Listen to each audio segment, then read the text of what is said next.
Welcome to Channel AMEC, your insight to the Australian visa system.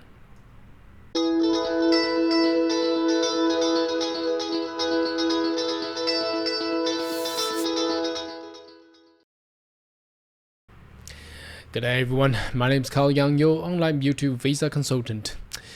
Are you interested about migrating to Australia? Why don't you consider to subscribe to my channel and turn on a little bell on the side so once we have all the updates and news, you'll be the first one on getting all the insight. Now today's video we would like to discuss a topic that it's all about can you work? Do you actually have a work right, a work permit if you're a dependent or if you are a student guardian visa holder? Now there is also always a confusion between student dependent or student guardian visa. It's because the ultimate student who is actually studying the courses is not you, but you still got the visa.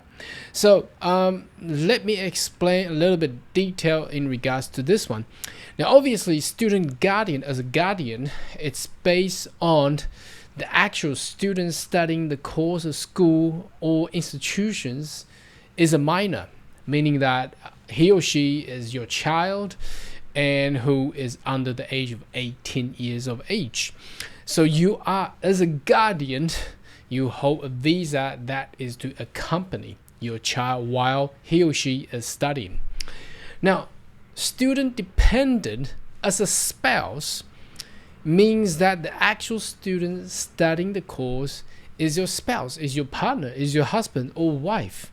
So he or she is actually an adult, obviously above 18 years of age. You're either in a de facto relationship or you are in a marriage relationship. So your visa is issued due to the reason of family reunion as a couple.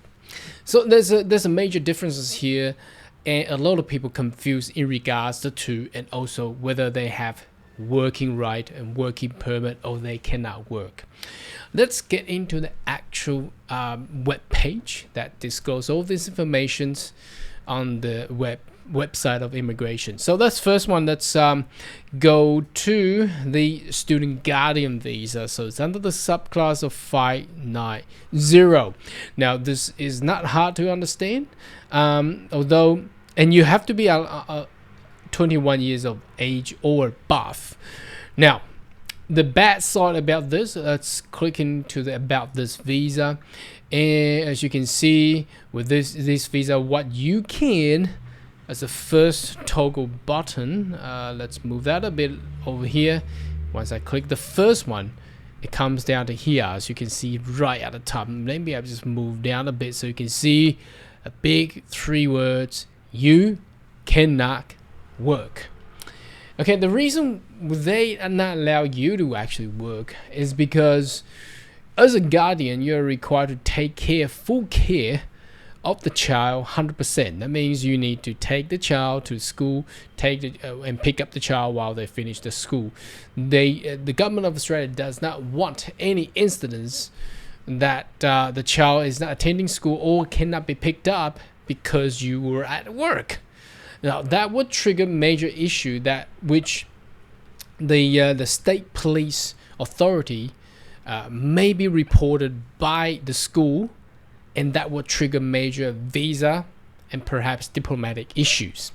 So why is that? Because it happened before.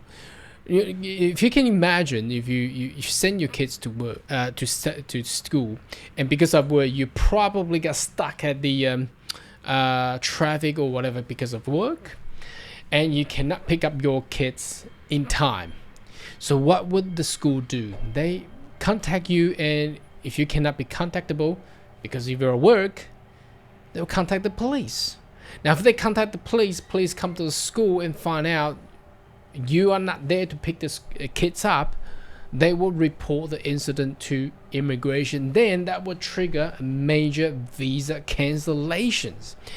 Now I personally seen this kind of issue happen before, and I don't like to see that kind of thing. So when we doing a student guardian visa, we always tell the parent or the guardian in regards to this issue. So if you want to avoid this kind of issue, obviously you don't go to work, okay?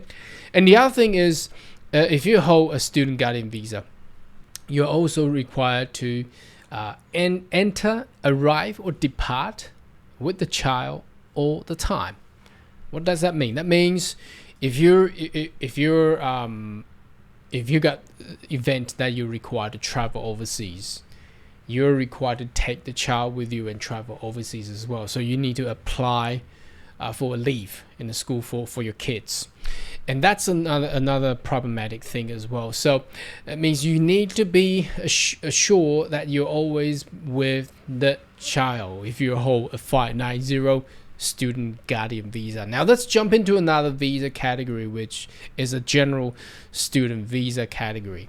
Now obviously, if we go into the about your visa site and we also click on what you can do, obviously you can work as a limit, okay? And if you are the dependent, you can also work.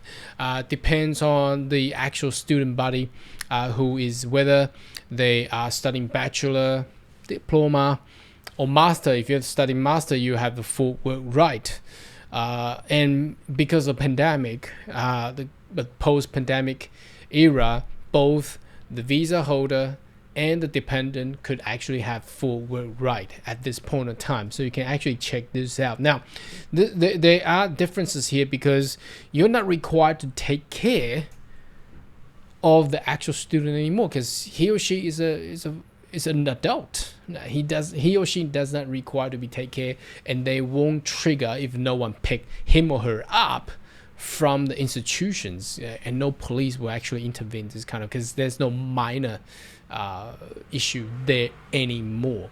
So this video is more about getting a clear cut, explain the differences between student guardian and student dependent, because a lot of people get confused all these two together, whether you can work or not. So if you hold a student guardian visa under subclass 590, do not come and ask, can I work or not? No, you cannot work.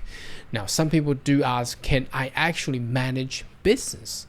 Well, it's a gray area, because managing a business might not mean you're actually at work. So if you manage an investment, that doesn't mean you're working, you're just managing your investments. So it's actually different, but you definitely cannot have a business and attend at the business and work at the business. You cannot do it. You can manage as a senior manager. If you invest millions of dollars into a business and you only manage it because you got employee staff working for you, then that's fine. But if you go there, for example, if you buy a cafe, there's no problem if you buy a cafe under a subclass 590, but if you buy a cafe and you also go in there and work at the counter, no, you cannot do that. Anyway, should you have more question query, more than welcome to leave a comment right down below, and I'll see you next video. Goodbye.